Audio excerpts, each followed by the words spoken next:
નમસ્તે વિદ્યાર્થી મિત્રો, આજે આપણે જોવાના છે application of an alternator in different field. આ જીટીયુની અંદર પણ સવાલ પૂછાયેલો છે, તો આપણા જસ્ટ બ્રીફ નોલેજ મારે, કારણ કે અલ્ટરનેટરની જો તમને મેઇન ફંક્શન ખબર હોય, એનું કાર્ય ખબર હોય, તો તમે એની એપ્લિકેશન આરામથી સમજી શકો છો. અલ્ટરનેટરનું કાર્ય શું છે? તો અલ્ટરનેટર એ એસી વોલ્ટેજ પ્રોડ્યુસ કરે છે. અલ્ટરનેટરની અંદર આપણને એસી વોલ્ટેજ મળે છે. તો સૌથી પહેલું જ કામ ક્યાં આવશે? તો કે ભાઈ વોલ્ટેજ જનરેટ કરવો હશે. ત્યાં વોલ્ટેજ ક્યાં જનરેટ થાય? તો વોલ્ટેજ જનરેટ થાય પાવર પ્લાન્ટમાં. એટલે કે થર્મલ, હાઇડ્રો, ન્યુક્લિયર, આ બધા પાવર પ્લાન્ટની અંદર આપણે ઇલેક્ટ્રિકલ જનરેશન, પાવર પ્રોડ્યુસ કરવા માટે અલ્ટરનેટરનો ઉપયોગ કરીએ છીએ. બીજું આવે ઓટોમોબાઈલમાં. તમને ખ્યાલ હશે કે વ્હીકલ જે છે આપણા, વ્હીકલ બેટરીથી ચાલતા હોય છે. એટલે કે આપણે હેડલાઇટ ચાલુ કરવી હોય, હોર્ન ચાલુ કરવો હોય, તો એ બધાને પાવર કોણ પ્રોવાઈડ કરે છે? તો બેટરી પાવર પ્રોવાઈડ કરે છે. પણ એ બેટરી પાસે પાવર આવે છે ક્યાંથી? તો એ બેટરીને પાવર આપવાનું કામ કરે છે અલ્ટરનેટર. એ ખૂબ નાનું ફોર્મ છે, જ્યારે પાવર પ્લાન્ટમાં અલ્ટરનેટરનું ખૂબ મોટું ફોર્મ હોય છે. તો ઓટોમોબાઈલની અંદર ઇલેક્ટ્રિક વ્હીકલ સિસ્ટમ જે છે અને બેટરીને ચાર્જ કરવા માટે આપણે અલ્ટરનેટરનો ઉપયોગ કરીએ છીએ.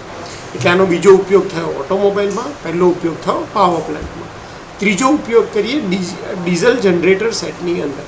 તો ડીઝલ જનરેટર જે સેટ છે એમાં મિકેનિકલ એનર્જી છે એને ઇલેક્ટ્રિકલ પાવરમાં કન્વર્ટ કરવા માટે આપણે અલ્ટરનેટરનો યુઝ કરીએ છીએ. ક્યારે? આઉટેજીસ જ્યારે હોય ત્યારે આપણે આનો યુઝ કરીએ છીએ.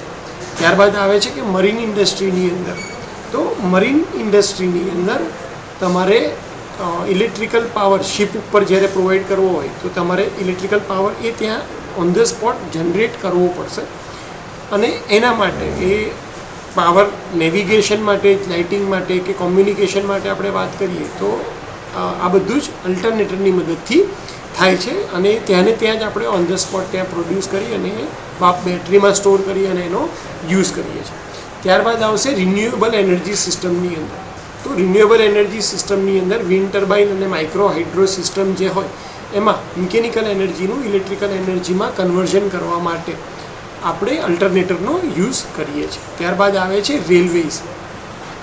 તો પાવર ઓનબોર્ડ ઇલેક્ટ્રિકલ સિસ્ટમ અને એર કન્ડિશનિંગ, જે ટ્રેનમાં એર કન્ડિશનિંગ આપણે કરીએ છીએ, તો એના માટે આપણે અલ્ટરનેટરના પાવરનો યુઝ કરીએ છીએ રેલવેમાં. સાતમી એની એપ્લિકેશન છે એરોસ્પેસ અને એરોક્રાફ્ટની અંદર.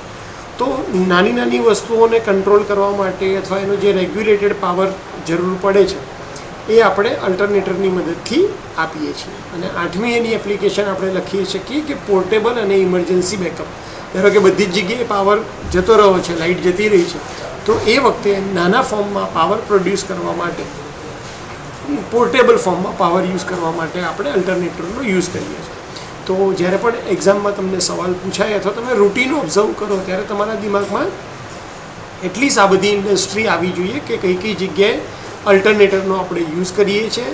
ફટાફટ રિવિઝન: પહેલું પાવર પ્લાન્ટ, પછી ઓટોમોબાઈલ, બીજું, ત્રીજું ડીઝલ જનરેટર સેટ, ચોથું મરીન ઇન્ડસ્ટ્રી, પાંચમું રિન્યુએબલ એનર્જી સોર્સ, છઠ્ઠું રેલવે, સાતમું એરોસ્પેસ અને આઠમું છે પોર્ટેબલ અને ઇમરજન્સી બેકઅપ સિસ્ટમમાં આપણે અલ્ટરનેટરનો યુઝ કરીએ છીએ. હોપ કે તમને આ ખ્યાલ આવી ગયો હશે. મને શાંતિથી સાંભળવા માટે થેન્ક યુ સો મચ.